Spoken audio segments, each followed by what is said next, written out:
Let's listen to Donald Trump lying about how he was going to finance his campaign.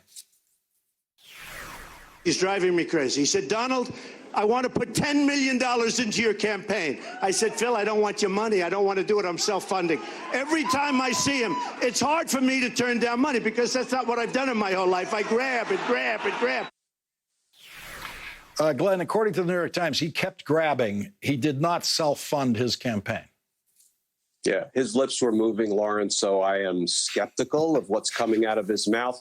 But, you know, what this reminds me of, when we see, reporting about the possible Donald Trump crime du jour, it takes me back to when I was a federal prosecutor at the D.C. U.S. Attorney's Office, when I would have a defendant, some of whom reminded me of Donald Trump, who had committed so many crimes. You'd be surprised. Some of these men, generally men, my defendants were, would commit 8, 10, 12, 15 crimes. And what I had to do was figure out which were the most important, which were the most readily provable, which ones should I go after first, because we can't lose sight of the fact that you can only imprison a man for but one lifetime.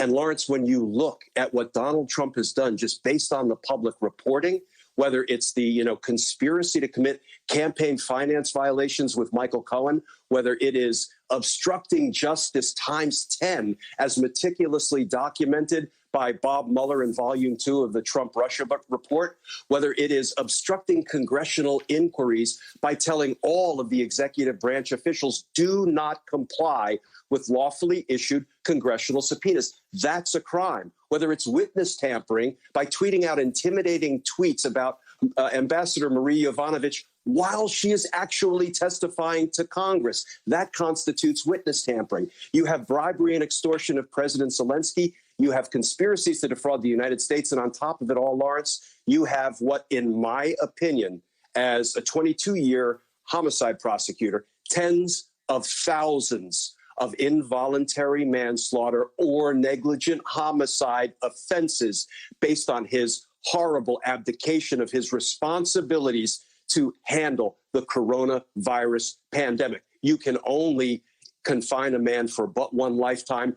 Where do we start? It's going to be an embarrassment of riches beginning in January. Glenn Kirschner, you've just expanded the possible list of criminal liabilities facing the president if Joe Biden is inaugurated. Mine was about half as long as that. Glenn Kirschner, thank you very much for joining us. Really appreciate it.